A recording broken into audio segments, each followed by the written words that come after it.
देखिए 12 नंबर सवाल पर ध्यान दीजिए। 12 नंबर में कहता है कि PQR के आर्थिक चिट्ठा जो विघटन के समय समस्त संपत्तियों को वसूली के पश्चात निम्नवत प्रदर्शित करते हैं। लायबिलिटी साइड में क्रेडिटर है, क्यू का ऋण खाता है, ठीक है। उसके बाद आपको कैपिटल है PQ का, और वसूली पर लाभ दिया हुआ है 36,000 रुपया। सवाल में कैश एट बैंक 1,60,000 रुपया और R का पूंजी खाता 20,000। अब देखिए जब सवाल में वसूली पर का लाभ दिया हुआ है तो फिर लायबिलिटी साइड में जो क्रेडिटर है वो कैसा क्रेडिटर है, क्योंकि जब रियलाइजेशन अकाउंट हम खोलते हैं तो उसी में सभी संपत्ति चला जाता है और सभी लायबिलिटी चले जाते हैं। संपत्ति को बेच के रुपया वसूल होता है और दायित्व का भुगतान हो जाता है। तो इसका मतलब यहाँ ये जो वसूली पर लाभ आपको दिया हुआ है, लेकिन यहाँ क्रेडिटर का 28,000 रुपया का भुगतान नहीं किया गया है। यही बात है, इसीलिए लायबिलिटी साइड में दिया हुआ है। चलिए, तो अब जब सवाल में लाभ दिया हुआ है 36,000, तो या तो लाभ को हम साझेदार के पूंजी खाता में बांट देते हैं, ठीक है, और क्रेडिटर को हम बैंक अकाउंट में पेमेंट करेंगे, ठीक। या नहीं तो हम इस वसूली के लाभ जो 36,000 है, इसका मतलब सिर्फ संपत्ति का लेन देन हुआ है, ठीक है। संपत्ति के कमी वृद्धि के कारण जो है ये 36,000 लाभ दिखा रहा है। तो हम यहाँ पर लायबिलिटी को रियलाइजेशन अकाउंट में नहीं भेजा गया होगा, ठीक है। तो नहीं भेजा गया होगा तो हम यहाँ क्या करेंगे, बैंक अकाउंट में इसको हम अलग से पेमेंट करेंगे। जैसा क्यूज लोन का अलग से पेमेंट करेंगे ना, वैसे ही क्रेडिटर का भी हम अलग से पेमेंट करेंगे, ठीक है। अब चलिए, तो अब यहाँ पर जब हम इंसॉल्वेंट पार्टनर्स कैपिटल बनाएंगे, सॉल्वेंट पार्टनर्स कैपिटल बनाएंगे और क्यूज लोन अकाउंट बनाएंगे और यहाँ कैश अकाउंट बनाएंगे, ठीक है। और अलग से एक क्रेडिटर है तो फिर क्रेडिटर का भी एक अलग से खाता खोल देंगे, क्रेडिटर अकाउंट, ठीक है, जिसमें हम बाय बैलेंस BD लिख के जितना रुपया उसका उतना पेमेंट कर देंगे और हमारा कैश अकाउंट में वो चला जाएगा। अब चलिए, अब क्या करेंगे, तो जब इसमें PQR नाम का साझेदार है जिसमें PQ बचा हुआ है और R दिवालिया हो गया है, तो R का पूंजी खाता एसेट साइड में है, तो यहाँ पर डेबिट में लिखेंगे टू बैलेंस BD 20,000 रुपया।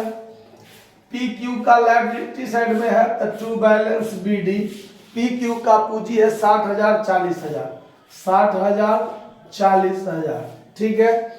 उसके बाद Q का लोन अकाउंट है 16,000, तो Q का लोन अकाउंट में यहाँ बाय बैलेंस BD 16,000, ठीक है।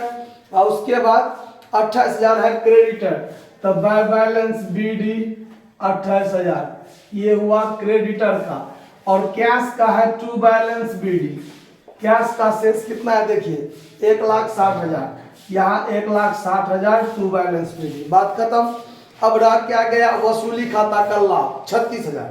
अब वसूली खाता का लाभ जो 36,000 है वो लाभ तो क्रेडिट साइड में बताएगा बाय रियलाइजेशन अकाउंट प्रॉफिट। 36,000 है, तीनों साझेदार बांटेगा तो बराबर बराबर।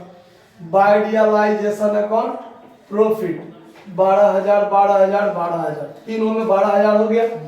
अब देखिए, गार्नर बनाम मर्रे का नियम तब लागू होता है जब वसूली खाता में हानि हुआ हो। यदि लाभ होता है तो गार्नर बनाम मर्रे का नियम का पालन नहीं होता है। तो यहाँ पर गार्नर मर्रे का नियम नहीं लागू होगा, भारतीय साझेदारी नियम। तो गार्नर बनाम और भारतीय साझेदारी में एक ही बात का तो अंतर है कि अगर ये लॉस हुआ रहता तो डेबिट में रहता और क्रेडिट में बाय कैश अकाउंट करते, यही तो अंतर है, बाकी तो और कोई नहीं। तो बाकी कुछ नहीं, ये प्रॉफिट है ही बस। अब ये जो दिवालिया होगा, इसका जो पूंजी का कमी होगा, वो पूंजी का कमी तो पूंजी अनुपात में ही बताएगा, बस सिर्फ वो काम कर देना है आपको। तो यहाँ पर देखिए, यहाँ पर 20,000 रुपया है, 20,000 रुपया है, इसमें 12,000 कट गया तो बचा 8,000। ये 8,000 का भरपाई कौन करेगा, bye solvent partners capital account. कौन कौन, तो PQ। किस अनुपात में, पूंजी अनुपात में। पूंजी अनुपात क्या है देखिए 3:2, 60,000 40,000, 40 काट दीजिए, 6 4 बचा, 2 दूनी 4, 2 तिया 6, 3:2 बचा। तो 3:2 में भरपाई करेंगे तो 3 2 5 और 5 से इसमें भाग दीजिएगा 1600, 16 तिया 4800, 16 दूनी 3200, इतना इतना भरपाई कर लेगा। अब ये डेबिट में आ जाएगा to R's capital account, R दिवालिया हुआ है तो to R's capital account 4800 P भरपाई करेगा, 3200 क्यू भरपाई करेगा, बात खत्म। यहाँ पर इसको जोड़ घटाव कर दीजिए फाइनल पेमेंट, तो ये हो गया आपको 72,000, यहाँ भी 72,000, 72,000 में से 4,000 गया 68, यानी 67,200 रुपया इसको पेमेंट हो जाएगा to cash account final payment.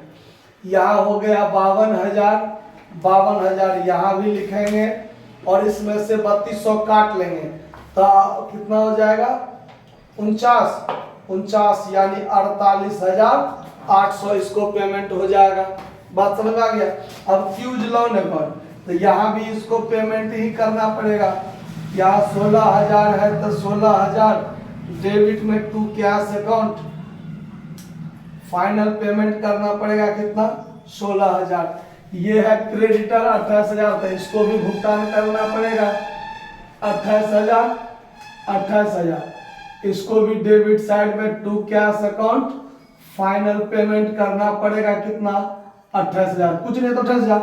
अब मतलब कैश अकाउंट बनाएंगे तो टू बैलेंस बीडी 1,60,000 जो आपके बैलेंस शीट में है पहले से वो दे दीजिए। उसके बाद देखिए यहाँ पर कैश अकाउंट है, इसमें तो नहीं है, इसमें है कैश अकाउंट, तो क्रेडिट साइड में चला जाएगा बाय पीज कैपिटल अकाउंट, कितना रुपया पेमेंट हुआ है 67,200 पी को, by Q's capital account, by Q's capital account कितना पेमेंट हुआ है 48,800।